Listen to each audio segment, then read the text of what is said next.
Hola, ¿qué tal? Buenas tardes a todas y a todos. Gracias por acompañarnos en este webinar titulado Prácticas Fiscales Indebidas en Seguridad Social, transmitido en vivo por Zoom.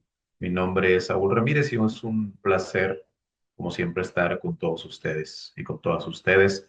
También quiero enviarle un saludo a quienes nos acompañan en la retransmisión o en la reproducción del video por YouTube. Y un agradecimiento muy especial a nuestros aliados de Robles Ulloa, asesores y contadores en nómina y capital humano, y a Ventum Nómina por sumarse a esta capacitación.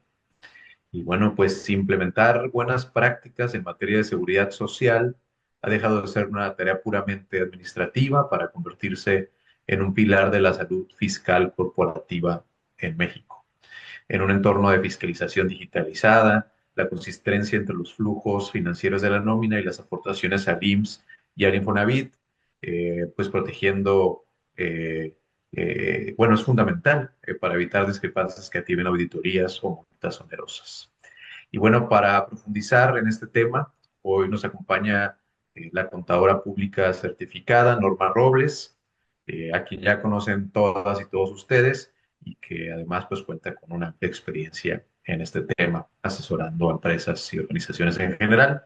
Y bueno, antes de pasar con su exposición, recordarles que al final, como siempre, se abrirá un espacio de preguntas y respuestas para que vayan pues haciendo sus comentarios, colocando sus dudas en el botón destinado para ello, que está en la parte central inferior de su pantalla, pues para que se vayan acumulando y sean los primeros en que sea abordada, digamos, su pregunta o su comentario. Y bueno, dicho esto, pues yo lo dejo el micrófono a la contadora Norma. Norma, muchas gracias por estar acá con nosotros. ¿Cómo estás? Hola, hola, muy bien, gracias, muy bien. Gracias por la invitación a impartir esta plática. Gracias, Norma. Qué bueno que te encuentras bien y pues te dejamos para que empieces con la exposición y nos vamos a un ratito más. Sí, claro que sí.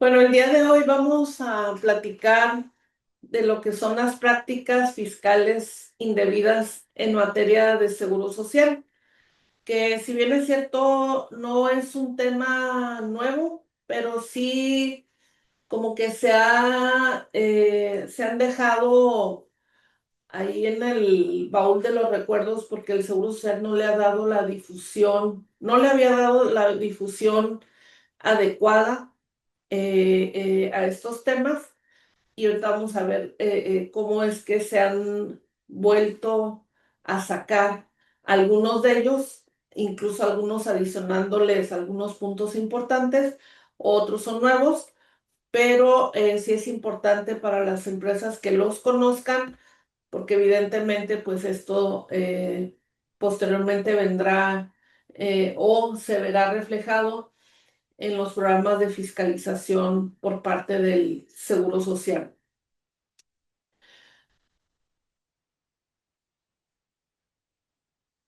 Y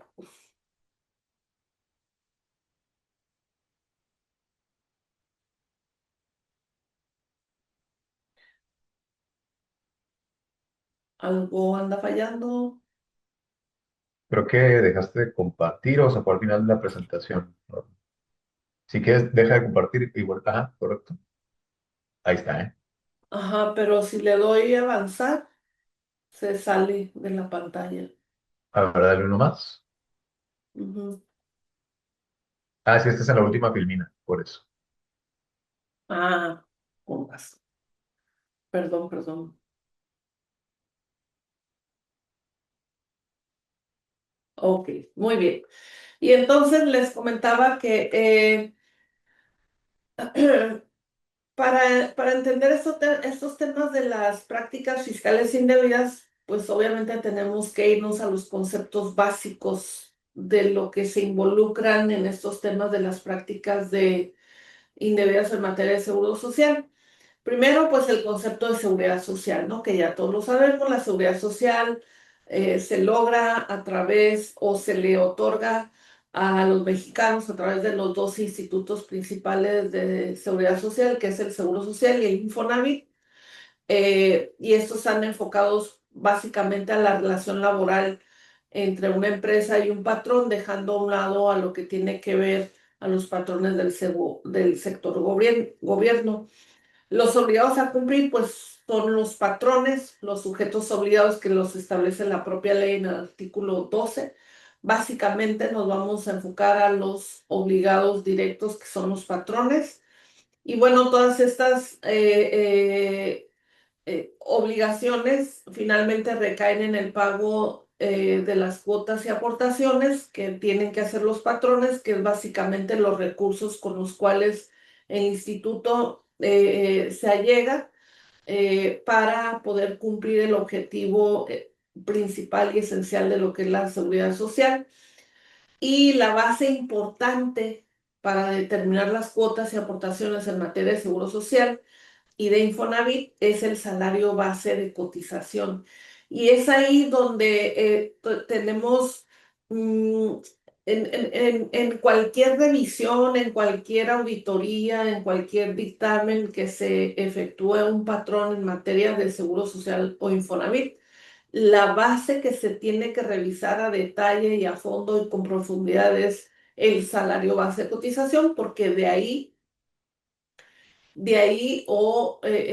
es cómo se determinan las cuotas y aportaciones que va a recibir, que van a recibir estos dos institutos para cumplir su objetivo. Y es aquí, en la determinación del salario base de cotización, en donde se identifican algunas prácticas indebidas, unas prácticas fiscales indebidas que le merman al Seguro Social su ingreso para poder cumplir su objetivo.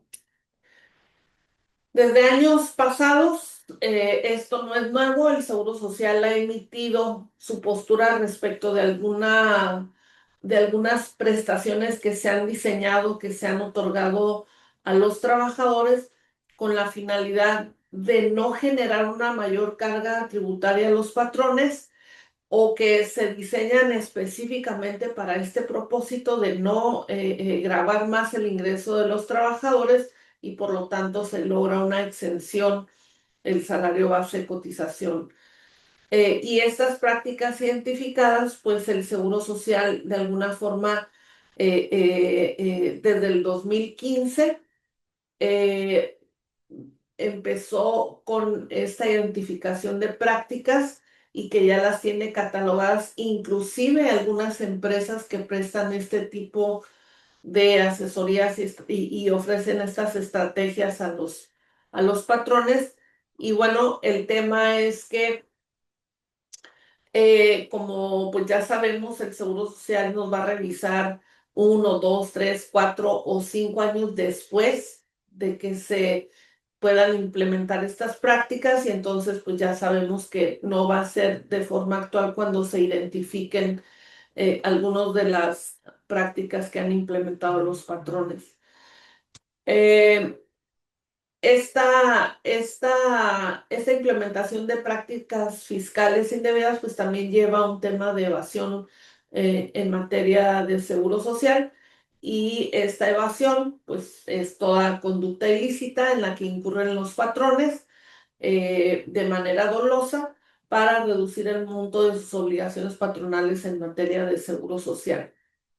De 2014 a 2015, el Seguro Social enumeró algunas prácticas indebidas y las dio a conocer a través de criterios normativos que los difundió a través de cada una de las subdelegaciones del instituto y también a través de los diferentes colegios y asociaciones de profesionistas relacionados con la contaduría pública, en donde se circulaban estas prácticas indebidas.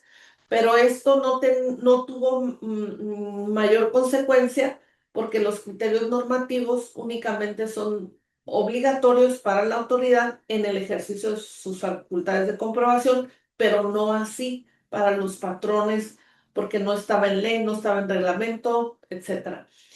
Si bien es cierto, en estos criterios normativos que se emitieron de 2014 a 2015, se intentaba como medio asustar a los asesores, a los contadores, a los dictaminadores y demás, pues no tenía mayor efecto porque era un criterio normativo, un documento interno dentro del instituto que no tenía mayor efecto. Sin embargo, el Seguro Social pues ve que estas prácticas indebidas se utilizan ya con mayor frecuencia y entonces a partir del 2023 ya el Seguro Social no nada más las denomina prácticas indebidas, sino que le añade el término fiscal, prácticas fiscales indebidas. Y también, pues ya no nada más queda en un oficio que se circulariza dentro de las subdelegaciones del instituto, sino que se publican en el diario oficial de la Federación con el objetivo de orientar a los patrones y también para resolver algunas dudas de forma interna que se presenten en cada una de las unidades administrativas del instituto. Entonces ya a través de la publicación que hacen en el diario oficial se le da un poco más de formalidad a estos temas de las prácticas fiscales indebidas. El primero de ellos, la primera publicación que se hace a través de un acuerdo del Consejo Consultivo es el que se le conoce como el primero del 2023. Son algunas estrategias que se han implementado relacionadas con aportaciones a fondos de planes de pensiones. ¿Qué es un plan de pensiones? ¿Cómo funcionan estos planes de pensiones? Pues es algo muy sencillo en donde el patrón voluntariamente otorga a los trabajadores este beneficio. Y este plan de pensiones se forma de las aportaciones que haga el patrón y tienen como finalidad complementar el ingreso del retiro en las personas.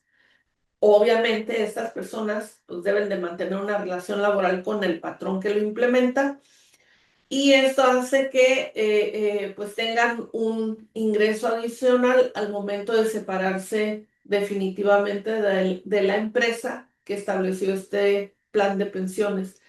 Y además, estos planes de pensiones, para que no integren al salario, se establece que tienen, y para que de alguna manera se consideren un plan de pensión real, debe de cumplir con los requisitos establecidos en la CONSAR. De esta forma, eh, esos son los planes de pensiones que no integran al salario base de cotización.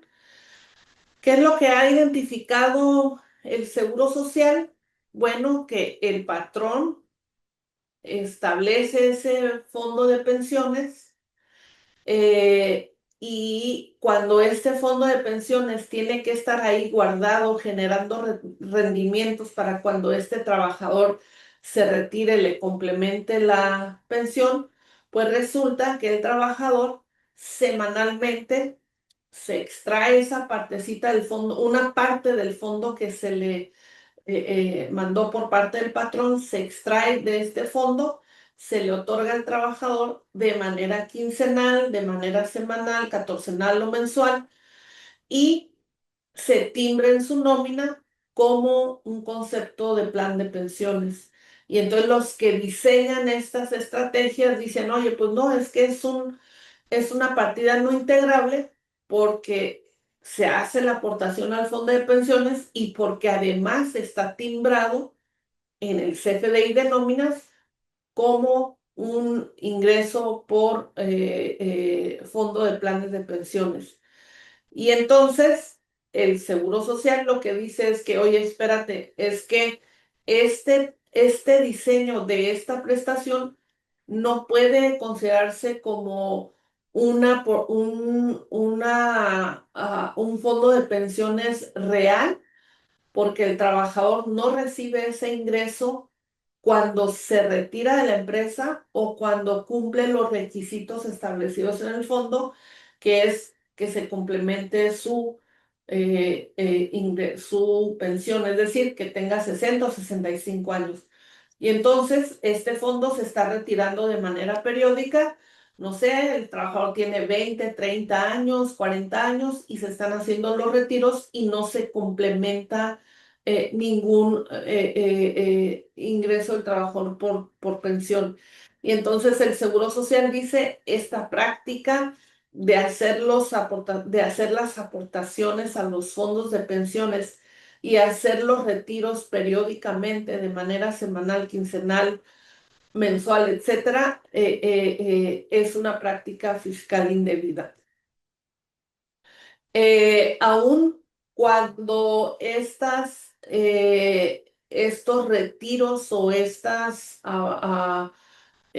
pues sí, entregas que se le hacen al trabajador de esos fondos de pensiones, aun cuando se registren en contabilidad y se timbren o se especifiquen en el recibo de nómina que son pagos por concepto de planes de pensiones, pues no reúne los requisitos, no reúne el objetivo real que se quiere lograr con estos fondos de pensiones y por lo tanto, pues al hacer estos esquemas, hacer la entrega periódicamente en los recibos de nóminas y no integrarlas al salario base de cotización por considerarse que se está haciendo una aportación al fondo de pensiones, pues el Seguro Social dice, esto es una práctica fiscal indebida. El que tú no integres al salario una aportación al fondo de pensiones que se le regresa periódicamente al trabajador y también el Seguro Social ha identificado algunas empresas, ya sea personas físicas o morales, que ofrecen a las empresas estos esquemas para simular planes de pensiones cuando realmente pues no cumple el objetivo de un plan de pensión. Y entonces el Seguro Social dice, ya sea a través de que el patrón establezca o promueva estos planes de pensiones con estos esquemas o los contrates a través de un tercero, alguna persona física o moral, son prácticas fiscales indebidas si no integras estas partes al salario base de cotización. Incluso eh, ¿cuál es la consecuencia de considerar estas prácticas, el de planear o el de establecer estas prácticas fiscales en materia de fondos de pensiones? Pues que finalmente el objetivo de la prestación que se busca complementar la pensión de los trabajadores que está contemplada en la fracción octava del artículo 27 como una partida no integrable del salario, pues finalmente no se cumple y por lo tanto debe ser una partida integrable del salario base de cotización. De hecho, los fondos de pensiones, cuando se crean, cuando se establecen, se tienen que cumplir requisitos de la CONSAR y se tienen que registrar en un sistema que se implementó para estos efectos. Cuando ustedes ingresan a la página a tratar de hacer un registro de estos fondos de pensiones, la misma página te hace una advertencia y te dice, no tienen el tratamiento de ingreso exento para el trabajador, ni las aportaciones a dichos planes son una deducción para para el empleador cuando se utilicen esquemas fraudulentos que simulan ser planes de pensiones, evidentemente con la intención de evadir el pago de las contribuciones. Y no nada más hace la advertencia, sino que además te dice, el uso de estos esquemas es un delito que se castiga hasta con 13 años de cárcel. Igualmente constituye una práctica fiscal indebida en materia fiscal y de seguridad social. Es decir, nosotros ahorita nada más estamos platicando la parte de seguro social, de seguridad social, pero también en materia de SAD y demás se considera una práctica fiscal indebida. Y entonces hay que tener mucho cuidado con estas estrategias porque si bien es cierto, a veces creemos que estamos ajenos a que nos pueda, a que nos pueda, a que podamos tener de cerca el ofrecimiento de estas estrategias, el que nosotros como dictaminadores a veces creemos que no son muy comunes. Sin embargo, pues la realidad es que es de lo más común que sucede, porque pues finalmente las empresas que te ofrecen estas estrategias te lo ofrecen con un atractivo de disminuir la carga tributaria en materia de seguro social, y además te ofrecen un equipo de contadores, de abogados que te van a defender en el caso de que el Seguro Social o la autoridad fiscal te cuestione esas estrategias, y además te ofrecen quien te pueda firmar los dictámenes en materia de seguro social, porque más adelante vamos a ver quiénes son responsables del establecimiento de estas prácticas fiscales indebidas. Entonces hay que tener mucho cuidado cuando tengamos el ofrecimiento de estas estrategias, y también si ya las tenemos, pues hay que tener mucho cuidado porque el Seguro Social sí tiene, también lo vamos a ver más adelante ya, un plan de fiscalización con estas estrategias, en contra de estas estrategias. Después tenemos otros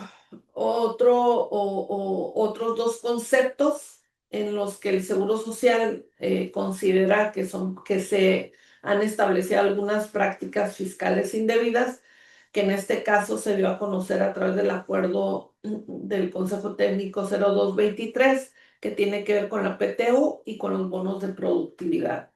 Y vamos a iniciar con la PTU, pues todos sabemos que la PTU no forma parte del salario base de cotización, porque así lo establece la fracción cuarta del artículo 27, y la PTU pues básicamente es el 10% de la renta gravable que se establece en la ley de impuestos sobre la renta. A eso le aplico el 10%, es la PTU que tengo que distribuir.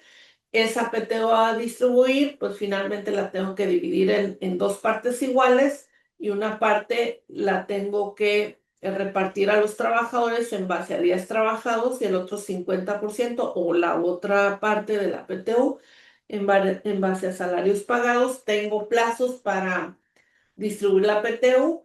En caso la PTU se manifiesta, se declara, se da a conocer a través de las declaraciones anuales, que en el caso de las personas morales es el 31 de marzo y las personas físicas el 30 de abril, y se tiene como plazo máximo de distribución dentro de los 60 días posteriores a la presentación del anual, que la fecha límite de pago, si es que presentamos la anual el 31 de marzo para personas morales, el límite de la distribución de la PTU será el 30 de mayo. Para personas físicas, el plazo será el 30 de junio. ¿Cuál es lo que ha identificado la autoridad? Pues primero, considerando el concepto y las reglas para su cálculo, pues el Seguro Social dice que la PTU pierde su naturaleza, es decir, deja de ser PTU cuando, primero, se entregue en montos superiores a los que están establecidos en las disposiciones, que es más allá del 10% de la renta gravable determinada conforme a la ley de impuesto sobre la renta, y cuando esta PTU sea entregada fuera de los plazos de la Ley Federal del Trabajo, es decir, que sea entregada fuera de los 60 días que se tienen para hacer la distribución de la PTU. Si estamos en supuestos donde se entrega montos superiores al 10%, o una renta base, o sobre una ah, renta gravable superior, o se entrega fuera de los plazos, se debe integrar al salario base de cotización. Si no lo integras, entonces estás ante una práctica fiscal indebida. Y esto se da porque anteriormente, hace ya muchos años, hace varios años, había criterios donde decían, oye, es que las prestaciones que están establecidas en la ley del trabajo son las mínimas que se deben de pagar a los trabajadores, pudiendo establecer montos superiores a los que se establecen. Y una de esas prestaciones era la PTU. Oye, yo puedo pagar el 11%, el 15%, etcétera. Y algunos decían, bueno, es que si yo decido dar el 15% sigue siendo PTU. Ahorita no. El Seguro Social dice, pierde su naturaleza si tú entregas más del 10%. Y esto también se daba mucho cuando presentabas tu declaración anual, y entonces en tu declaración anual reflejabas una PTU, después venía una declaración anual complementaria que disminuía la PTU, pero tú ya habías pagado tu PTU conforme a la declaración normal y entonces decían, oye, pues no, sigue siendo PTU lo que tú distribuiste conforme a tu declaración anual normal porque en ese momento eran los datos que tú conocías y porque hasta ese momento era PTU. Y si hubo una corrección, pues el patrón le entregó como PTU o simplemente quiso entregar un monto superior a lo que establece la ley. Ahorita el Seguro Social dice no. Habiendo un monto excedente del 10%, se considera que no es PTU y se tiene que integrar al salario base de cotización. Les comentaba en este sentido, pues hay dos prácticas fiscales indebidas, que es el tema de los montos máximos, que ya lo vimos ahorita, si entregas más de PTU y no lo integras porque tú consideras que sigue siendo PTU, pues es una práctica fiscal indebida porque deja de ser PTU para efectos de lo que interpreta el Seguro Social y se convierte en una gratificación o también era muy frecuente que los patrones les decían, establecían un programa de pagos anticipados a la PTU y decían, oye, pues este año estimo generar una utilidad de, no sé, 1,000 pesos. Esos 1,000 pesos los vamos a distribuir de forma anticipada y entonces, aun cuando tenían la obligación de hacer el reparto dentro de los 60 días posteriores a la presentación de la declaración anual, pues venías haciendo anticipos de la PTU en enero, en febrero, y el Seguro Social dice, no puedes, no le podemos dar la naturaleza de PTU a un anticipo cuando no conoces el resultado fiscal. Incluso había empresas que hacían estos anticipos desde noviembre, diciembre, etcétera, ¿no? Entonces, el Seguro Social dice, no, no puedes hacer entregas en periodos diferentes sin conocer un resultado fiscal. Y bueno, también dentro de esto queda más que claro los pagos garantizados que se utilizaban, en donde le decían, oye, pues por PTU yo te voy a garantizar por lo menos 2 semanas de sueldo. Y entonces eso, desde hace un buen tiempo, quedó más que claro que no era PTU porque estabas garantizando un ingreso, era una gratificación y se integraba al salario base de cotización, pero con esto nos confirman que efectivamente esos montos entregados garantizados pues no son PTU y se deben de integrar al salario base de cotización. Después venimos con los bonos de productividad y básicamente los bonos de productividad, pues su nombre lo dice, es algo que el patrón le da a sus trabajadores y que tienen que ver o están vinculados con la productividad del trabajador, con su desempeño, con la prestación de sus servicios y que si los trabajadores pues no trabajan, pues no van a recibir este bono de productividad. Y entonces, acorde a la ley del Seguro Social, en donde dice que se integra el salario por la cuota diaria, gratificaciones, percepciones y cualquier otra cantidad que se entregue por su trabajo, sí se integra el salario. Y entonces no queda duda que los bonos de productividad integran al salario base de cotización. Pero, eh, ¿cuál es la práctica fiscal que ha identificado el Seguro Social que ha originado que estos bonos de productividad pues no se integren al salario base de cotización? ¿Cómo puedo pagar los bonos de productividad? Los bonos de productividad el patrón tiene el derecho de elegir cómo los va a pagar, en dinero, en especie, a través de despensa, a través de tarjetas de regalo. El patrón tiene la libertad de escoger, de decidir la forma de pago, pero la forma de pago no cambia la naturaleza del bono de productividad. Y entonces, el Seguro Social identificó que algunos patrones decían, oye, pues el bono de productividad te lo pago en despensa. Ok, y por ser despensa, pues le aplico las reglas de despensa y al no rebasar el 40% del salario mínimo, pues no integra el salario base de cotización. O te lo entrego en una tarjeta de regalo y como es una prestación en especie, pues no lo integro al salario base de cotización. Y entonces el Seguro Social dice, oye, la forma de pago de un bono de productividad de un ingreso del trabajador que está relacionado con su trabajo, con su eficiencia, con su desempeño, pues no cambia su naturaleza por el hecho de estar pagado en una forma diferente al dinero.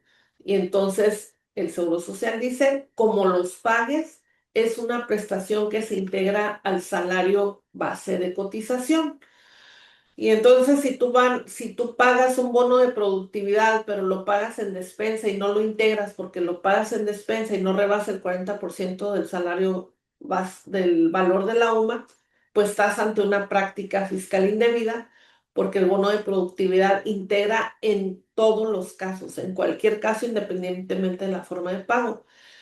Y también ha identificado el Seguro Social que hay empresas que ofrecen los servicios a los patrones de establecer eh, algunos mecanismos de evaluación de los trabajadores y estas empresas que ofrecen estos servicios son los que se encargan de hacer las evaluaciones, de hacer todo un esquema de evaluación para poder pagar los bonos de productividad y son estos terceros quienes pagan los bonos de productividad y entonces al decir, oye, pues es que yo patrón no los estoy pagando, los está pagando un tercero en donde no hay una erogación por parte del patrón, por lo tanto es una partida no integrable al salario base de cotización y el Seguro Social dice no. El bono de productividad, mientras se mida en función a la productividad, al desempeño, al trabajo del trabajador, y sea el patrón quien contrate a estas empresas encargadas de hacer la evaluación, será una partida integrable al salario base de cotización.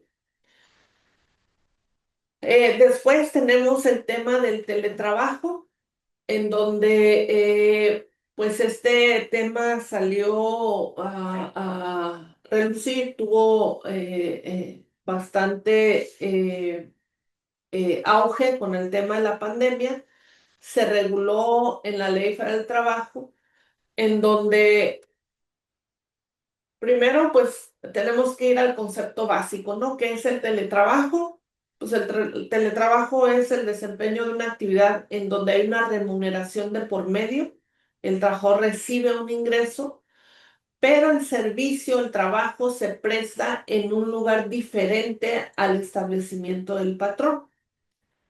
Es decir, que no se requiere la presencia física de la persona en el centro de trabajo y para realizar el trabajo se necesitan o se requieren las tecnologías de la información y comunicación, tanto para el contacto entre el patrón y el trabajador, como para ejercer el poder de mando que tiene el patrón sobre el trabajador. Y entonces Estas características hacen lo que es el teletrabajo, pero además es que para que pueda configurarse este concepto acorde a la Ley Federal del Trabajo, es decir, un teletrabajo que esté regulado en la Ley Federal del Trabajo y que se cumplan las obligaciones establecidas en la Ley Federal del Trabajo, el tiempo que el trabajador destine a esta modalidad tiene que ser más del 40%, es decir, más del 40% del tiempo tiene que ser en el domicilio de la persona trabajadora o fuera del centro de trabajo, para que se considere como la figura del teletrabajo. Hay obligaciones que se tienen que cumplir por parte del patrón, que todos sabemos, pues es proporcionar o instalar y darle todo el equipo a los trabajadores, como pueden ser equipo de cómputo, sillas ergonómicas, impresoras, etcétera. Todo lo que el trabajador necesite o requiera para desempeñar sus funciones es obligación del patrón otorgarlos, y también asumir los costos derivados del trabajo, como lo puede ser el costo del internet, de la luz y etcétera. Estas, estas obligaciones para efectos de seguro, estas obligaciones patronales, que es entregar el equipo y absorber los costos, pues finalmente para efectos de seguro social se consideran como herramientas de trabajo y por lo tanto, pues no es una partida integrable, porque así lo establece la fracción primera del artículo 27. No se integra al salario base de cotización los instrumentos de trabajo, tales como herramientas, ropa y otros similares. ¿Qué es lo que identificó el Seguro Social? Pues que se hacían pagos sin mayor control, utilizando como argumento, en el caso de trabajadores de teletrabajo, que eran pagos por equipos, pagos por mantenimiento de los equipos, pagos por servicios, luz, internet, etcétera. Y entonces lo que dijo, ¿sabes qué? Para que estas partidas que tú le entregas al trabajador se consideren como herramientas de trabajo, tendrán que estar establecidas en un contrato de trabajo. No habiendo una cláusula donde se señale en el contrato los montos que le vas a otorgar a tu trabajador por concepto de servicios y todo lo que las obligaciones patronales que se tienen, será una partida integrable al salario base de cotización. Y entonces el contrato se vuelve fundamental, se vuelve esencial para determinar los conceptos que no integran al salario base de cotización. Y si tú tienes trabajadores en modalidad teletrabajo, le hacen los pagos por concepto de luz, de internet, etcétera, no lo integras al salario base de cotización y no lo tienes establecido en un contrato, estás ante una práctica fiscal indebida, porque no habiendo un contrato donde se señalen estos pagos, se tendrá que integrar al salario base de cotización. Y entonces, nada más para concluir, pues esta práctica fiscal indebida es el que se efectúa en pagos a los trabajadores en la modalidad de teletrabajo, simulando que se trata de prestaciones en materia de teletrabajo, y se hace una simulación cuando no están señaladas en el contrato de trabajo, ¿no? Entonces, sí es importante que revisen sus contratos, y independientemente de que en contabilidad lo registran como herramienta de trabajo, independientemente de que así esté timbrado, si no hay un contrato, no hay manera de lograr su no integración al salario base de cotización. Y si no lo integran, pues están ante una práctica fiscal indebida. Luego nos vamos a la alimentación y habitación. Para los que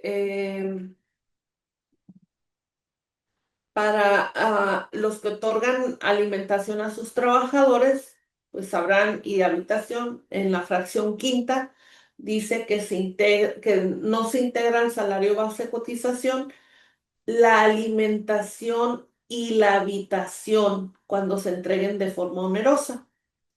Y aquí sí es importante recordar un poco la redacción que tenemos para efectos de la exención de la despensa. En materia de seguro social, cuando el artículo 27 me dice que la despensa no integra, me dice la despensa entregada en especie o en efectivo. Quiere decir que la ley del Seguro Social, cuando te permite, cuando quiere hacer una distinción entre lo efectivo y en especie, lo hace. Y está comprobado en la fracción de la despensa, que te dice la despensa no integra cuando se pague en especie o en dinero. La despensa la puedes pagar en especie o en dinero para efectos de seguro social. Ya sabemos que para efectos de impuestos a la renta, pues tiene que ser a través de tarjetas, etcétera, pero el seguro social te permite, más bien, el seguro social te hace esa distinción en la despensa. Puedes pagar la despensa en especie o en efectivo. ¿Y por qué compararlo con la redacción que hacen para efectos de la alimentación y la habitación? Porque en esta fracción, la alimentación y habitación no te hace una especificación de cómo la puedes pagar. Por lo tanto, al no especificarte que lo puedes dar en efectivo, pues se entiende que es la alimentación y la habitación en especie.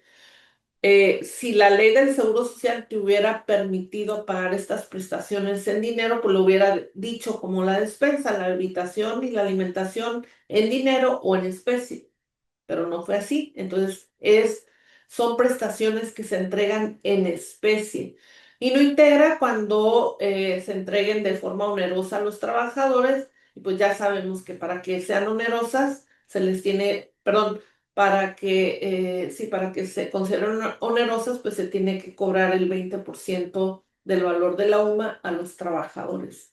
¿Y qué dice el Seguro Social? Hay patrones perdón, el Seguro Social dice, confirma en estos acuerdos que solamente se podrá exceptuar de la integración del salario base de cotización cuando el trabajador recibió estas prestaciones en especie, es decir, que recibió la alimentación y que recibió la habitación.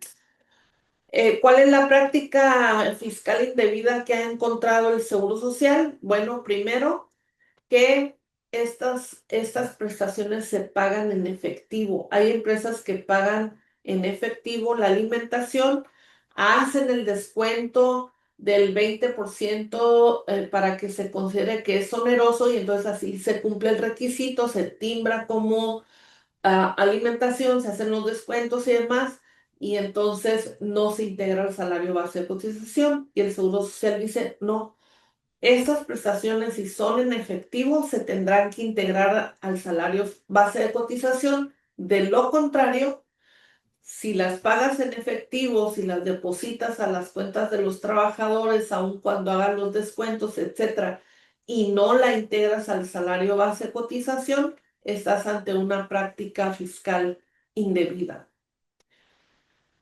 Luego nos vamos a los premios de asistencia y puntualidad. Los premios de asistencia y puntualidad, y esto también nos tenemos que ir a lo básico. El artículo 27 nos dice que no se integra al salario base de cotización los premios de asistencia y puntualidad, siempre y cuando no rebasen el 10% del salario base. Pero los premios de asistencia y puntualidad no integran al salario. Y entonces, pues tengo que pagar premios de asistencia y puntualidad. Si yo no pago premios de asistencia, si yo no le premio al trabajador la asistencia, si no le premio la puntualidad, pues evidentemente pues deben de integrar el salario base de cotización, es decir, eh, eh, eh, eh, eh, y un defecto que tiene la ley del Seguro Social es que no me pide, ahorita, como está la ley, los reglamentos, no me pide un comprobante de nómina donde yo diga, ah, mira, es que este día sí llegó temprano, este día sí vino a trabajar y por eso le pagué el premio de asistencia. Ese es, vamos a llamarle la debilidad que le encontraron a algunos de decir, es que la ley no me obliga a tener registros de nómina con que yo le llame la nómina premio de asistencia y premio de puntualidad, con ese solo hecho de nombrarlo como tal, ya es una partida no integral al salario base de cotización. La ley, el reglamento no me obliga a tener estos registros. Sin embargo, bueno, primero, estos premios tienen que premiar el que el trabajador fue a sus labores y además llegó puntual. La puntualidad de esa, el Seguro Social no pone algún límite, son la puntualidad que está establecida acorde a al reglamento interior, a las políticas de la empresa, etcétera. Pero tienes que premiar la asistencia y tienes que premiar la puntualidad. Evidentemente, para poder llegar a pagar un premio de asistencia, pues tuviste que tener una evidencia de que el trabajador sí fue a trabajar y que también llegó puntual. La forma de pago, el patrón lo establece, si lo vas a pagar diario, si lo vas a pagar semanal, si lo vas a pagar mensual, si lo vas a pagar anual, pero tiene que premiar al trabajador su asistencia y su puntualidad. ¿Qué es lo que encontró el Seguro Social? Bueno, que como la ley no te obliga a tener estos registros de nómina, pues se entregaban estos premios de asistencia y puntualidad sin, o más bien los entregaban sin cumplir con estas formas de documentar el por qué el trabajador se hizo acreedor a a estos premios y no se integraban al salario base de cotización. Y entonces se encontró que hay patrones que no tienen los controles de nómina, que hay premios que se pagan en vacaciones, lo cual, primero, si no tienes controles de nómina donde puedas documentar que el trabajador no llegó puntual y no fue a trabajar, pues no tienes forma de demostrar que es un premio de puntualidad. Segundo, hay empresas que dicen, es que yo no le quiero perjudicar al trabajador su ingreso en su periodo vacacional y le sigo pagando el premio de asistencia y puntualidad. Lo puedes seguir pagando, eso no es ningún problema. Sin embargo, deja de ser un premio exento o no integrable y se convierte en una partida integrable al salario base de cotización. Y entonces, aquellas empresas que pagan premios de asistencia y puntualidad en vacaciones, pues no hay forma de documentar que el trabajador fue porque estaba de vacaciones. No hay forma de documentar que el trabajador llegó temprano porque estaba de vacaciones. Mismo caso para incapacidades, mismo caso en los días de descanso. Y el tema de los premios de asistencia y puntualidad pagados en vacaciones y en días de descanso es de lo más común que nosotros nos encontramos cuando revisamos las nóminas, en donde incluso dicen las empresas, oye, yo te voy a pagar el 7% del premio de asistencia y ese 7% está calculado inclusive sobre el día de descanso o el séptimo proporcional. Entonces no puedes pagar ese 7% sobre el día de descanso porque el trabajador no va a trabajar, porque el trabajador no llegó puntual. Entonces hay que revisar, hay también en algunas empresas otorgan el beneficio a algunos trabajadores de no checar tarjeta, de no registrar su ingreso y no registrar su salida. Entonces, en el caso de que ustedes le paguen estos premios a los trabajadores, cuando no están, cuando tienen ese beneficio de no checar tarjeta, pues se vuelven una partida integrable. Y si no la integran, pues están ante una práctica fiscal indebida. Y recuerden que, bueno, ya ahorita con este tema de la reforma laboral que ya tenemos en puerta, pues las empresas tienen una obligación de llevar sus registros de nómina de forma electrónica. Por lo tanto, pues ya se va de alguna manera a cumplir un objetivo de que se tengan los controles de nómina para propósitos de no integrar estos premios de asistencia y puntualidad, ¿no? Los requisitos para aplicar la exención de estos premios es que no exceda el 10% del salario base de cotización, que mediante controles de asistencia y puntualidad se acredite la naturaleza de estos conceptos.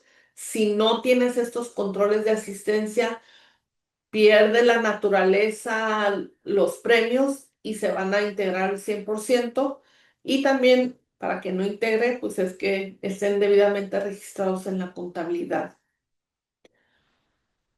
Ya les comentaba que la reforma que ya la tenemos en puerta, pues obliga a a los patrones de tener, obliga a los patrones de tener un registro electrónico de la jornada laboral de cada trabajador y donde se incluye el horario de inicio y finalización.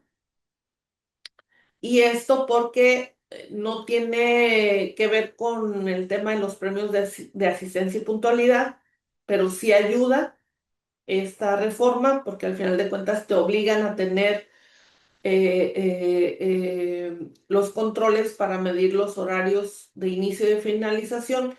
Y esta propuesta de reforma, y me voy a salir un poquito del tema, tiene el por qué llevar de manera electrónica la jornada laboral, en donde eh, tienes que registrar el horario de inicio y finalización de los tiempos en los que el trabajador está prestando sus servicios, es porque anteriormente la ley para el trabajo no me obligaba a hacer esta medición, simplemente medían o había una obligación de reportar días trabajados.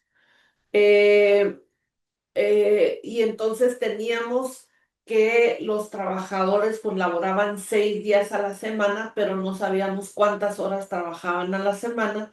Y con esta propuesta de reforma se pretende empezar a medir las horas, porque también tenemos el concepto de que nosotros en México trabajamos muchas horas, pero no hay forma de tenerlo documentado.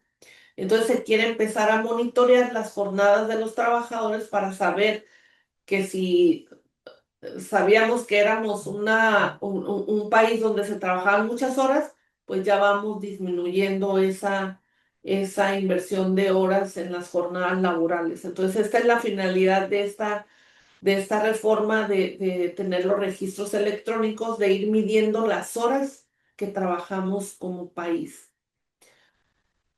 Y bueno, esas son las prácticas fiscales indebidas que se identifican o que ha identificado el Seguro Social.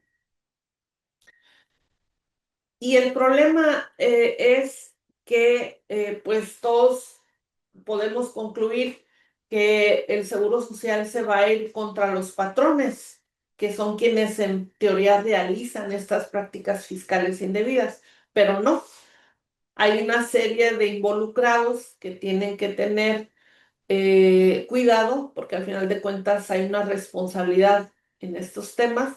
Y primero, pues si quieren la realizan los patrones que hacen los pagos a los trabajadores. El que hace el pago, el depósito, el que establece la prestación, ese es el que tiene ese es el que realiza esa práctica fiscal indebida.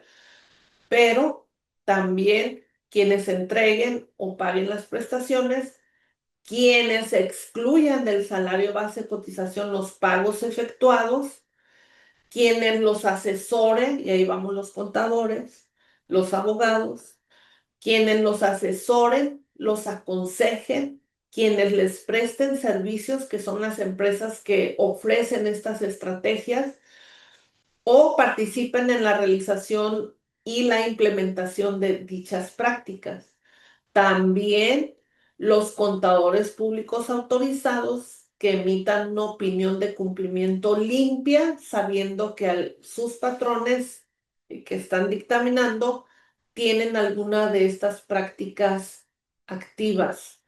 Y entonces también los contadores públicos que dictaminamos y emitimos una opinión limpia, somos responsables como si estuviéramos nosotros realizando estas prácticas fiscales indebidas.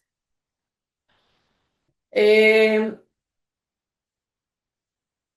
en los temas de la defraudación fiscal, que es la consecuencia final de la aplicación de estas prácticas fiscales indebidas, eh, pues cometen este delito de defraudación fiscal quienes con uso de engaños o de aprovechamiento, de errores, omitan total o parcialmente el pago de las cuotas obrero-patronales y tengan un beneficio indebido, y se castiga con de 3 meses a 2 años de prisión, cuando el monto de lo defraudado sea hasta 13,000 UMAS, de 2 a 5 años de prisión, cuando lo defraudado vaya de 13,000 a 19,000 UMAS, y de 5 a 9 años de prisión, cuando lo defraudado sea mayor a 19,000 UMAS.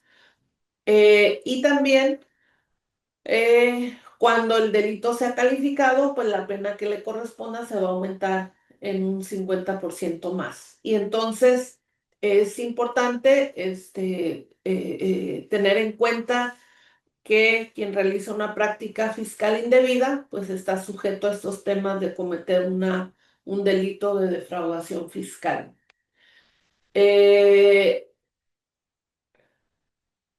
Y bueno, estos son las publicaciones que ha hecho el Seguro Social, los acuerdos que se han publicado en el Diario Oficial de la Federación relacionados con específicamente prácticas fiscales indebidas que se han detectado. No está de más recordar algunos otros aspectos que ponen en riesgo a los patrones, porque evidentemente pues hay temas que siguen siendo problema para los patrones y que el Seguro Social los ha identificado y que ya vemos un poco más de fiscalización por parte de la autoridad en estos temas. ¿Cuál es? Básicamente el REPSE, ¿no? A pesar de que ya tenemos varios años con el REPSE, ya se tuvo el primer vencimiento de los registros del REPSE, ya hubo que tener algunas renovaciones de los registros, es decir, ya tenemos más de 3 años con el REPSE y sin embargo todavía tenemos muchas deficiencias o vemos muchas deficiencias en los patrones que contratan servicios especializados, y eso los lleva a tener riesgos en la operación que están realizando. Hay que recordar que el tema de la subcontratación de personal como lo conocíamos está prohibida. El famoso outsourcing está prohibida, y básicamente la subcontratación es cuando una persona física o moral pone a disposición trabajadores, pone a disposición sus trabajadores en beneficio de otra persona física o de otra persona moral. El hecho de proporcionar personal de una empresa a otra es una subcontratación prohibida, no se puede. Sin embargo, hay una excepción cuando los servicios especializados o la ejecución de obras especializadas no forman parte del objeto social ni de la actividad económica de quien se va a beneficiar de los servicios, entonces ahí sí está permitida la subcontratación. Por eso se le llama servicios especializados, porque es algo que yo no realizo, no forma parte de mi objeto social, ni de mi actividad económica. Y entonces yo necesito a alguien que me venga a proporcionar este servicio. Y en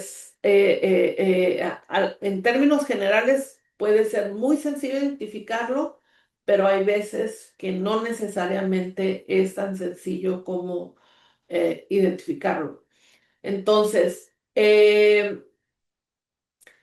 y esta posibilidad de poder contratar servicios especializados, además de que no formen parte del objeto ni de la actividad, es que el contratista o la persona que va a realizar el servicio esté registrado en el padrón que para estos efectos se creó, que es el famoso REPSE.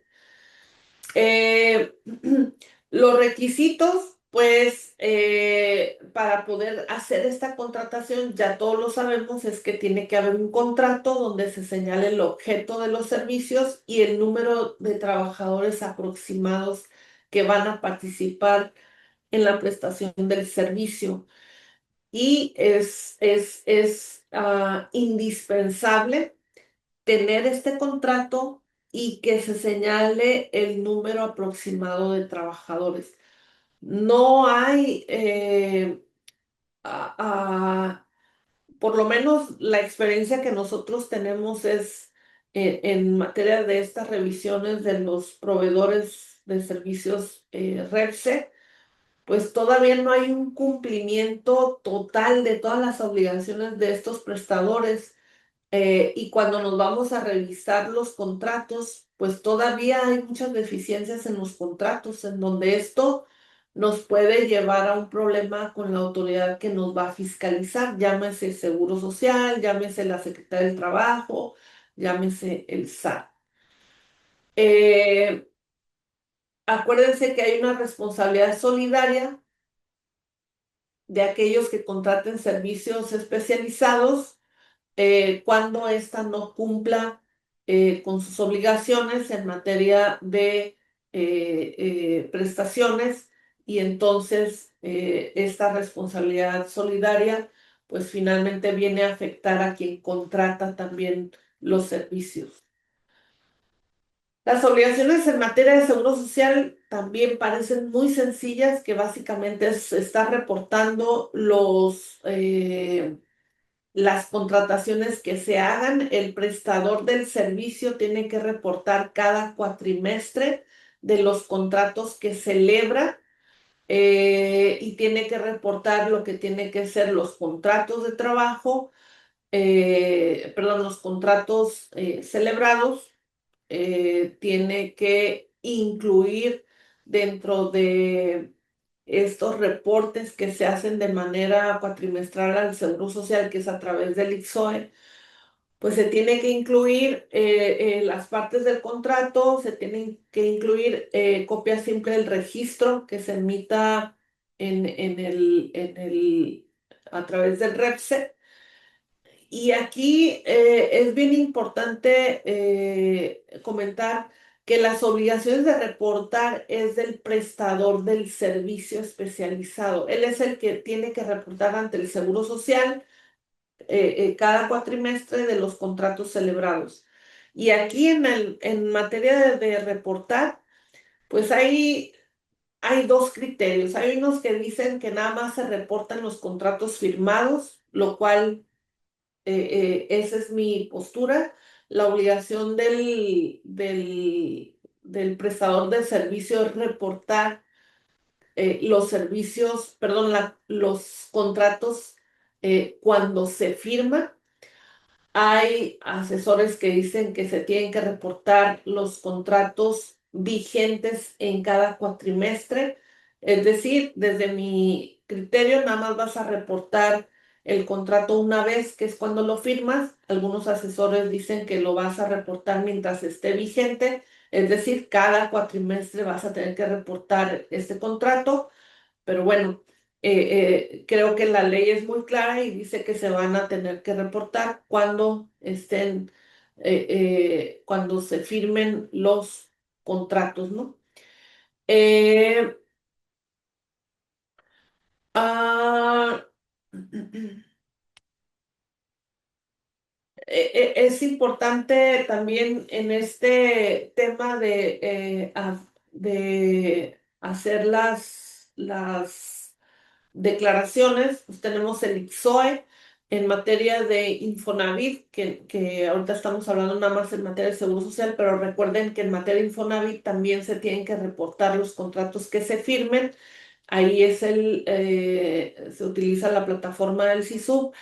A diferencia del Seguro Social, en Infonavit, ahí sí tienes que estar manifestando el tema, sí tienes que estar reportando cada cuatrimestre de los salarios de los trabajadores que se involucran en la prestación del servicio. Y también ya tenemos este tema de los REPSES. Finalmente ya hay antecedentes de fiscalización por las diferentes autoridades.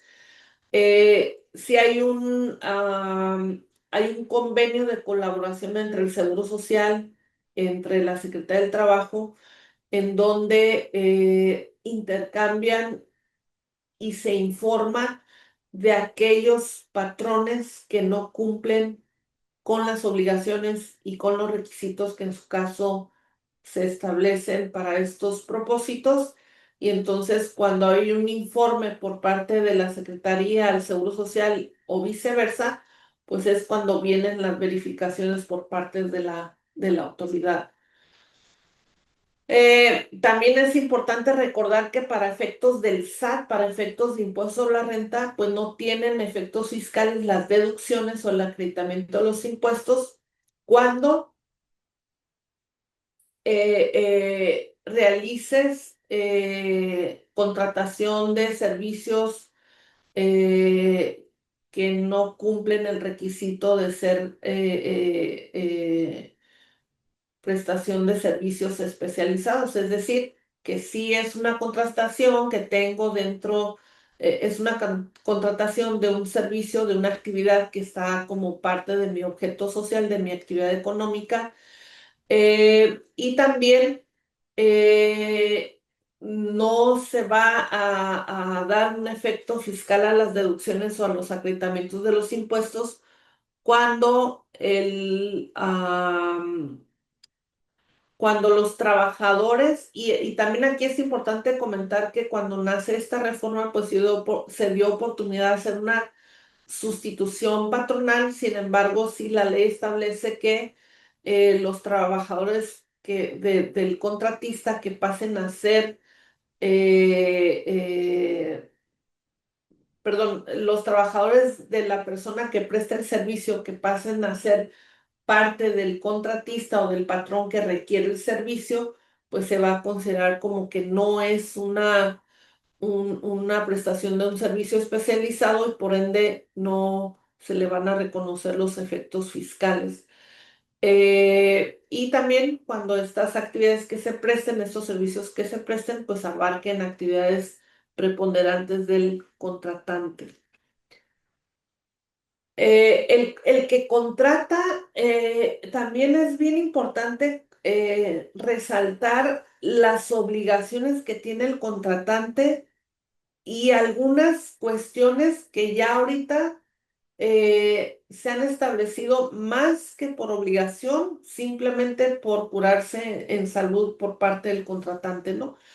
La ley del trabajo te establece que eh, eh, la ley del trabajo, la ley de el Código Fiscal de la Federación, etcétera, establece que el que contrata tiene que tener comprobantes fiscales de lo siguiente: el pago de los salarios a los trabajadores. La persona que presta el servicio especializado tiene que entregar copia de los salarios pagados a sus trabajadores a quien contrata el servicio. También comprobante bancario del pago de las retenciones de impuestos de estos mismos trabajadores, comprobante de pago de las cuotas obrero-patronales al Seguro Social en el Infonavit. Y aquí cabe aclarar que en el tema del Seguro Social te pide comprobante de pago de las cuotas obrero-patronales, es decir, el comprobante bancario la transferencia bancaria o el pago que tú haces de estas contribuciones al Seguro Social. No te pide el detalle de los trabajadores, no te pide el que tú documentes que, o vamos a llamarle así, las liquidaciones, las emisiones, los resúmenes, no, los resúmenes de liquidación, etcétera, los documentos que te emite el SUA. Te pide el comprobante de pago. Sin embargo, muchos patrones, pues como ya sabemos que la autoridad a veces pide más documentación de la que estamos obligados, pues entonces ya algunos patrones piden incluso los detalles de las liquidaciones, las emisiones, etcétera. Y también se tiene que pedir copia de la declaración del IVA para de donde se efectúe el acreditamiento de la factura que le emitió el prestador del servicio.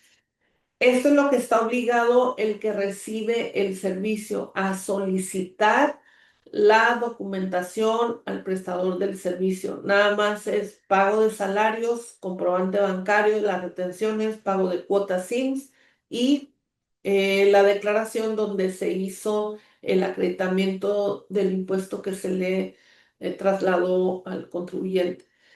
Sin embargo, pues en la práctica resulta que por cuestiones de seguridad del patrón, pues tienes que pedir opiniones de cumplimiento ante el SAT, ante el Seguro Social, ante el Infonavit, tienes que pedir detalle de trabajadores, detalle de los resúmenes de las liquidaciones de SUA, etcétera, porque en cualquier momento pues la autoridad te los puede requerir. ¿Cuáles son los delitos y las infracciones en esta materia? Si realizas la deducción o el acreditamiento de alguna prestación de servicios que no sea especializada, es decir, de un outsourcing prohibido, entonces estás ante una comisión de una infracción. Si el contratista no cumple con la obligación de entregar la información que ya vimos al contratante, como lo es las declaraciones, los comprobantes de pago de impuestos, los recibos de nómina, los comprobantes de pago de nómina, la declaración del acreditamiento del IVA, entonces el prestador del servicio será acreedor a una multa que va de 150,000 a 300,000 pesos, estimados más o menos, por cada obligación que no cumplió o por cada información que estaba obligado a entregar y no la entregó. Y comete un delito de defraudación fiscal quienes utilicen esquemas simulados de prestación de servicios especializados o de ejecución de obras para la realización de algunas operaciones o de algunos servicios que tengan contemplados. En el caso de los receptores de los servicios especializados que estén dictaminados para efectos de seguro social, pues ahí es otro mundo, ¿no? Los, eh, los patrones dictaminados que tengan que tengan contratos de servicios especializados celebrados, pues hay una infinidad de información más allá de la información tan simple o tan sencilla que se puede visualizar de lo que ya platicamos ahorita. Para efectos, ahorita se comentaba, pues nada más tienes la obligación como receptor del servicio de pedir los FDIs, de pedir los comprobantes de pago de impuestos, de las retenciones de impuestos y de los comprobantes de pago de el SUA. Si eres dictaminado, pues tienes que reportar en tu dictamen los datos generales del prestador del servicio, tienes que reportar nuevamente, aun cuando ya lo hizo el prestador del servicio a través del ICSOE, tienes que reportar los objetos del contrato, el periodo de vigencia, los datos de los trabajadores como número de seguro social, RFC, CURP y puesto desempeñado. Por eso es bien importante que los contratos tengan la relación de los trabajadores que se van a utilizar en el desarrollo de la prestación del servicio. Eh, ¿Cuál es la problemática que tenemos en los temas del REPSE? Primero, y algo muy delicado es que cuando le pedimos al prestador del servicio que nos dé su registro ante el REPSE, pues nos da un PDF y nunca verificamos si ese PDF es real o si ese registro es real. Recuerden que el registro de los REPSES, perdón, el registro de estos prestadores de servicios o el REPSE es público y entonces en cuanto ustedes celebran un contrato, sí necesitan ir a verificar a la página, al registro, con el nombre de la empresa, si ese REPSE es válido, si está vigente, etcétera, para que ustedes no puedan tener, no vayan a tener un problema posterior en la operación que vayan a realizar. La problemática también es que no se señalan los trabajadores en los contratos. El contrato tiene que tener el número del registro del REPSE. En muchos de los casos no se tiene este número de registro en los contratos. Eh, el proveedor regularmente cuando estamos ya ante un patrón dictaminado, es bien difícil obtener la información de los contratos de los trabajadores, de muchos detalles que se piden en un patrón dictaminado y entonces sí es complejo el que un prestador del servicio te otorgue la información. Sí es importante también mencionar que cuando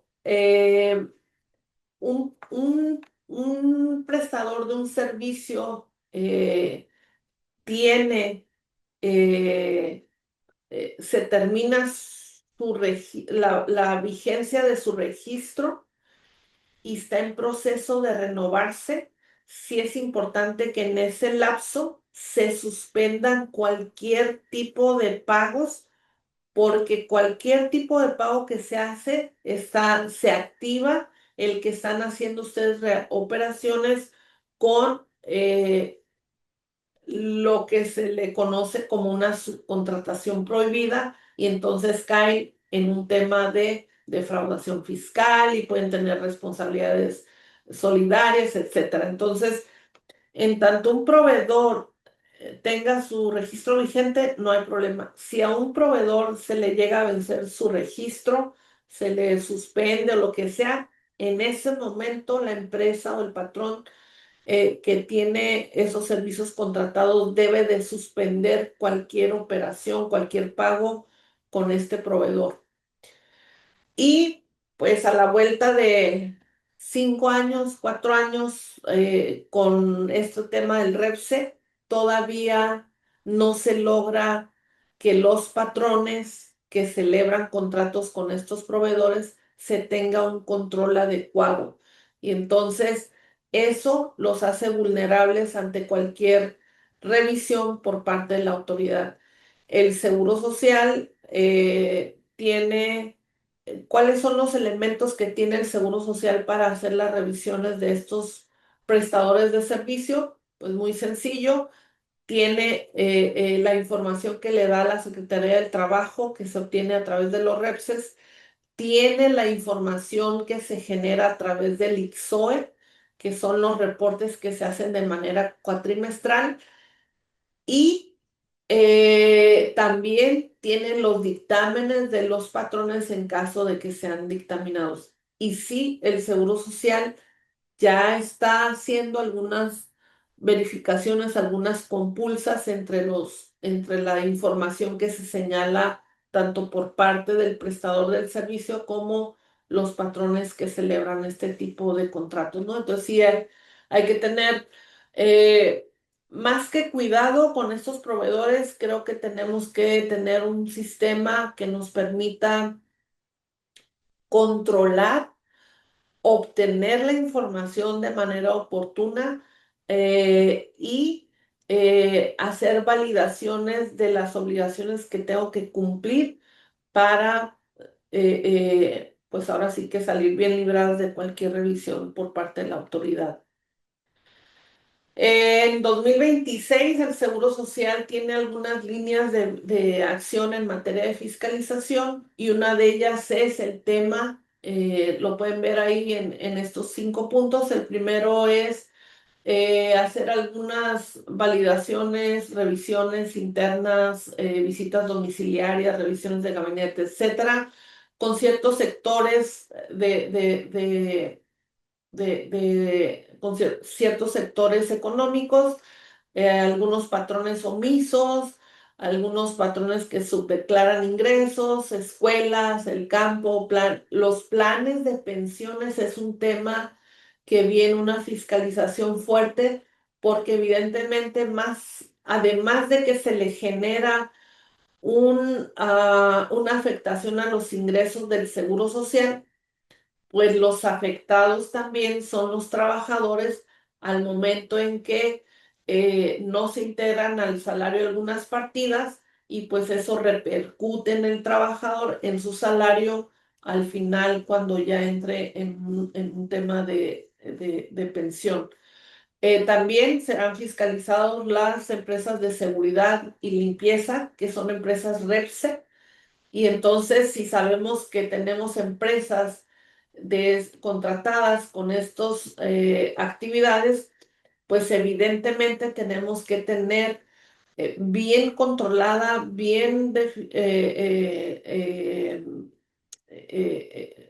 controlada, administrada la información que como beneficiario del servicio debo de tener. Los transportistas también va a ser un sector revisado por parte de la autoridad.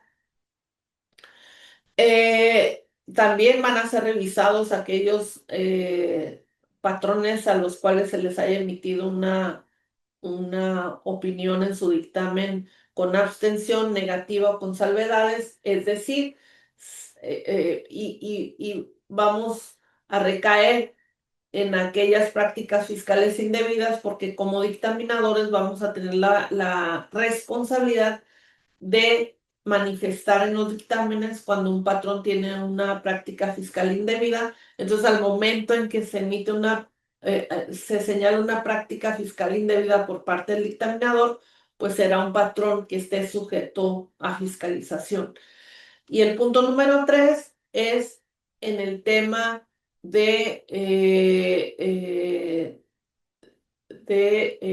emisión de resoluciones de actos de fiscalización por responsabilidad solidaria en caso de incumplimiento de los contratistas en la prestación de servicios o ejecución de obras especializadas.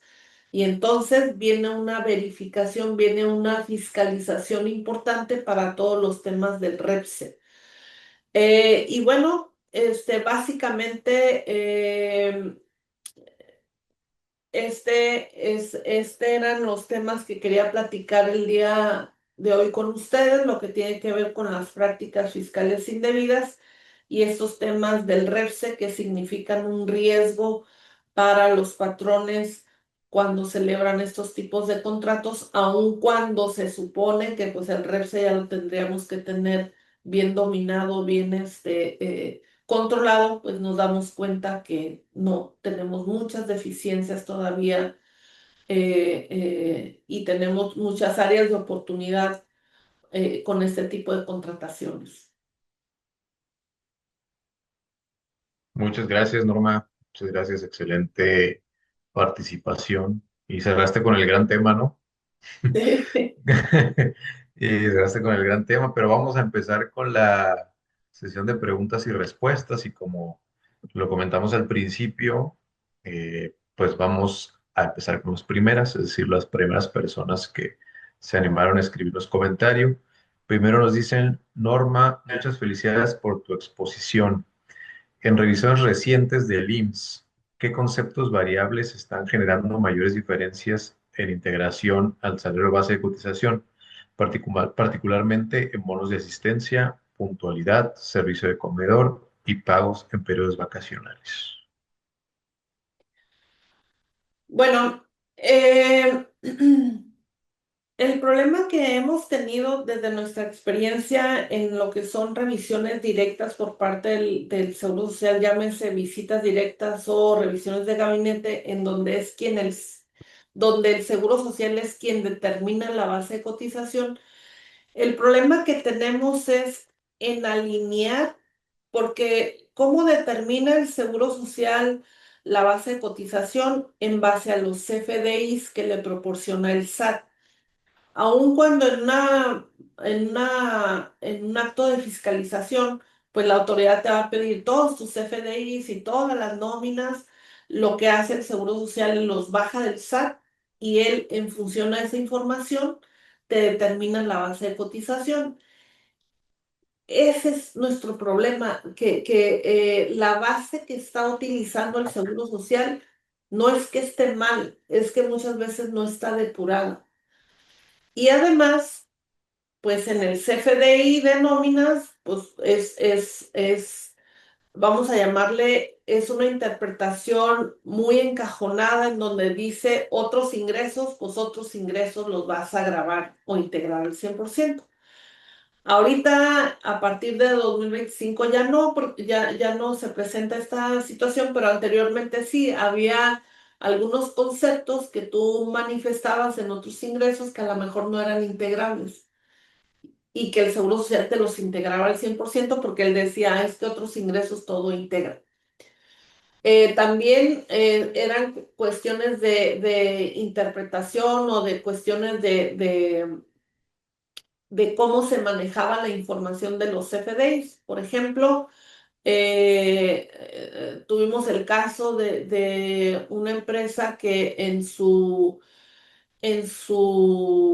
CFDI, por ejemplo, decía días pagados 6,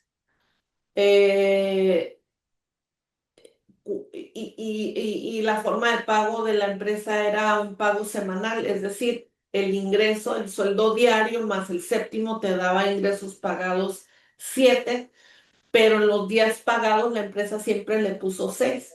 Entonces, cuando el Seguro Social hacía la suma de los días pagados, pues quería dividir el ingreso total por sueldos y salarios, no quería, más bien dividía el ingreso total de sueldos y salarios entre 6 en lugar de entre 7. Y eso nos generaba una diferencia de un día.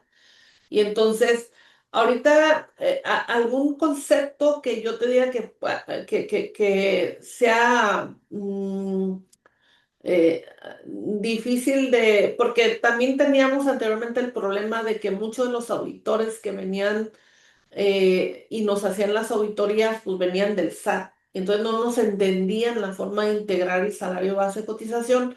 Creo que ahorita esa parte ya está un poco entendida por parte de los auditores, en donde ya más o menos le entienden a la integración del salario. Ahorita el problema no es en cuestión de prestaciones, respetan el 10% del salario base de cotización en caso de asistencia, la despensa está bien, sin mayor tema. El problema es bueno,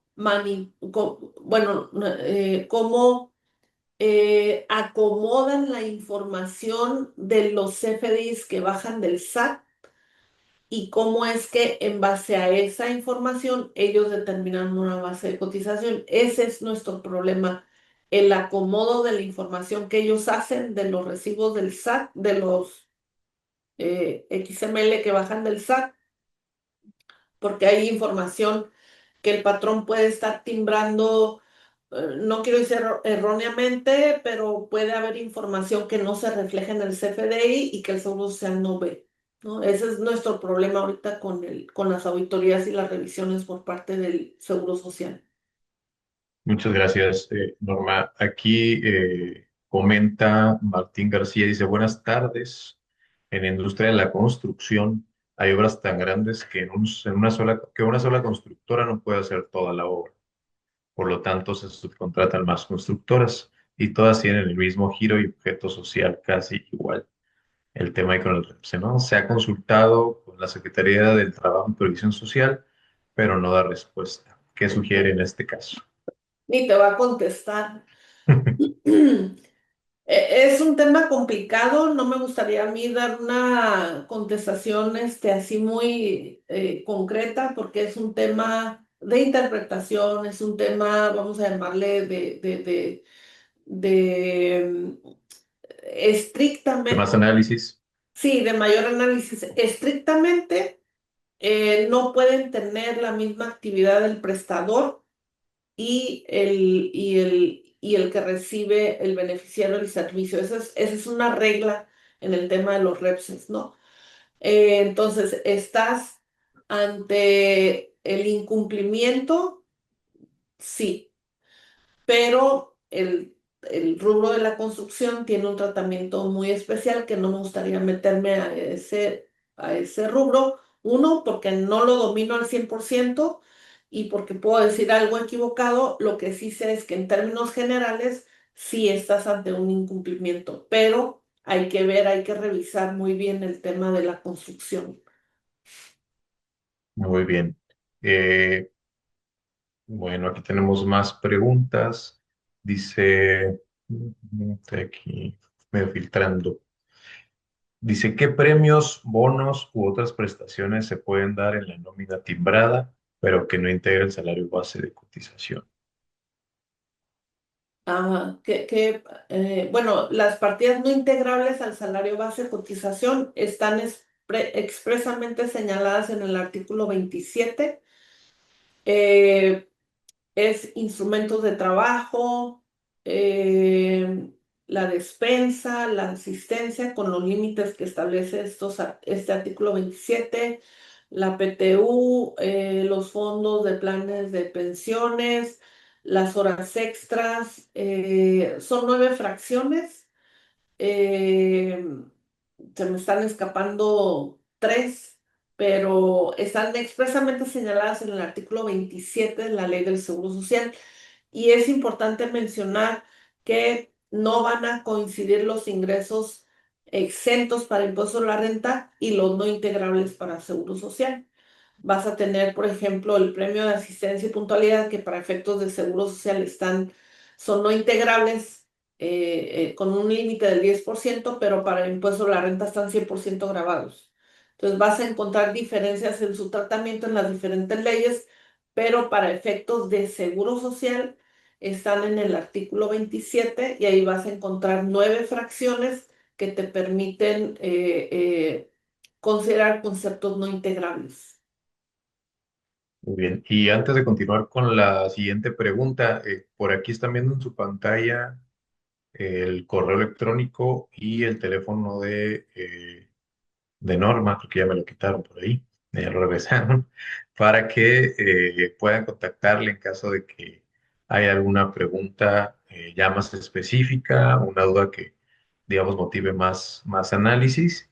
Y bueno, Norma, continuando con otra pregunta, dice, por ejemplo, la PTU, y ahora hablando de PTU, en el momento en el que se paga extemporáneamente, no es deducible para el patrón y pierde su naturaleza como PTU, pregunta. Bueno, es importante primero precisar, yo no hablé de la no deducibilidad, ¿no? Si es deducible o no, eso lo va a determinar su asesor fiscal. La deducibilidad quiere decir que para mí es un gasto deducible que lo puedo disminuir de los ingresos que obtiene el patrón. Nosotros, bueno, en mi caso, mi participación no tiene que ver con la deducibilidad de la PTU. Mi participación y la especificación que yo hice es el tema del ingreso gravable o no para el trabajador y para efectos de seguro social, porque para impuestos a la renta, la PTU tiene una extensión, si no me equivoco, de 15 días, 30 días del valor de la UMA, algo así. Pero yo no estoy hablando en materia de impuestos a la renta, estoy hablando en materia de seguro social.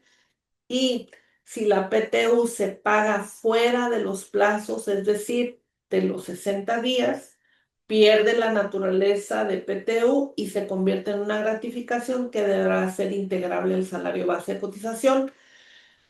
si ese pago fuera de tiempo y que se va a integrar al salario base de cotización, ¿es deducible o no? Eso no lo estamos viendo ahorita, ¿no? Aquí nada más es su tratamiento para efectos de seguro social. Muy bien. Gracias, Norma, por la aclaración. Pregunta Juan Preciado. Bueno, pregunta y comenta, o comenta y pregunta. Muchas felicidades, excelente ponencia. En su opinión, el IMSS, ¿cómo está viendo la reforma fiscal de materialidad, trazabilidad de las operaciones en caso de no cotizar y registrar empleados o uso de REPSE? Tiene varios elementos ahí el comentario, pero en general me parece que busca una opinión, Norma, sobre estos temas en particular. Bueno, primero, gracias Juan por tus felicitaciones. Segunda, ni lo invoques, ¿eh? El tema de trazabilidad, de materialidad, de todo eso, no. Apenas le están entendiendo la integración de salarios, entonces ahí dejémoslo, ¿no? En seguir entendiéndole al salario base de cotización. No hay un tema todavía y creo que eh, tampoco sería complicado para el Seguro Social el cuestionar la materialidad de la contratación de los trabajadores, porque creo que hacia allá va la pregunta. Entonces, no, pero tampoco los invoquemos, no, dejémoslo así como están hasta ahorita. Si quieren, cortamos esta parte para que no salga en el video ya sin Sí, hacer sí, por otras. favor. Vamos a continuar, pero antes, ahora sí ya está apareciendo ahí en pantalla un QR para suscribirse a los boletines de Ventuc, uno de los patrocinadores de este evento, para que reciban información relacionada con obligaciones y temas de nómina y capital humano. Solamente es que pueden escanear aquí el QR y hacer el registro. Y ahorita regresamos ahí con la imagen de los contactos de Norma en un momento más para que puedan buscarla. Aquí preguntan, buenas tardes, cuando el IMSS suspende el registro patronal por no localizado, ¿estás obligado a pagar las cuotas del IMSS hasta que se restablezca, aunque los trabajadores ya no estén conmigo? ¿Debo generar las nóminas de las nóminas y pagar los impuestos al SAT? Sí, bueno, creo que ese es otro tema, ¿no? Que no es relacionado con prácticas fiscales indebidas. Es todo un problema la baja por no localizados. En tanto el trabajador esté registrado y no puedas dar la baja, sí, sí tiene la obligación del pago de cuotas. Muy bien. Y pues para terminar, digamos, vamos aquí a escoger. Bueno, este dice como trabajador, si me aplican al supuesto de lo que explicó como bonos o fondo de pensiones, ¿me afectará como trabajador o solo a la empresa? Sí, bueno, la verdad es que, insisto, este tema de los fondos de pensiones son más comunes de los que uno cree. Desafortunadamente, eh, en mi experiencia y la precisión que voy a comentar espero que también no la graben. Pero desafortunadamente estas estrategias vienen del interior nosotros nos llaman bueno, de allá de México para allá, ¿no? De la Ciudad de México para allá. Son prestaciones que se han venido fomentando desde allá. Y nosotros nos creíamos como que teníamos otra finalmente, en lo que es la frontera, pues tenemos muchas empresas extranjeras, en donde estas empresas extranjeras, pues difícilmente van a comprar un riesgo como lo que representa estas prestaciones de los planes de pensiones. Esas prestaciones, desafortunadamente y tristemente, pues regularmente las implementan, las adquieren, las fomentan empresas nacionales, desafortunadamente. ¿Qué afectación tienes tú como trabajador? ¿O qué riesgo tienes? Riesgo no tienes ninguno, el riesgo la tiene el patrón. El patrón evidentemente tiene un riesgo altísimo porque el Seguro Social ya tiene identificado a las empresas que prestan estos servicios, ya tiene un padrón de estas empresas prestadoras, ya sabe dónde están, con quiénes están, y entonces esto es cuestión de tiempo, ¿no? De que le lleguen y le toquen la puerta al patrón. ¿Qué riesgos tienes tú como trabajador? Ninguno. ¿Qué afectación tienes? Pues mucho, porque esa prestación que te están regresando a ti cada semana, cada quincena, pues no la vas a recibir cuando te pensiones. Ahorita sí te la están regresando y te la estás gastando y lo que tú quieras, pero no cumple el objetivo de que sea un ingreso que venga a ayudarte en tu periodo de jubilación y entonces no vas a tener ese ingreso en tu periodo de jubilación y además, al ser una partida no integrable, pues tu salario base de cotización está siendo menor y cuando tú entres a un proceso de pensión, pues también te va a ser afectado porque no hiciste aportaciones sobre un salario real y si ya estás próximo a pensionarte, pues ese promedio de tu salario va a ser afectado, se va a ver en menor cuantía y pues tu pensión va a ser menor, ¿no? Entonces es una afectación a largo plazo en donde, y si eres trabajador de la nueva ley, es decir, del 97 para acá, pues no hiciste un ahorro sobre tu salario real y por lo tanto tu afore va a ser más chiquita. ¿Qué opciones tienen estos trabajadores? Pues ir a presentar una denuncia que son anónimas ante el Seguro Social para que el Seguro Social pueda ir a revisar a estos patrones y entonces se reconozca esa partida como parte de tu salario y ya no tenga mayor tema tu ingreso.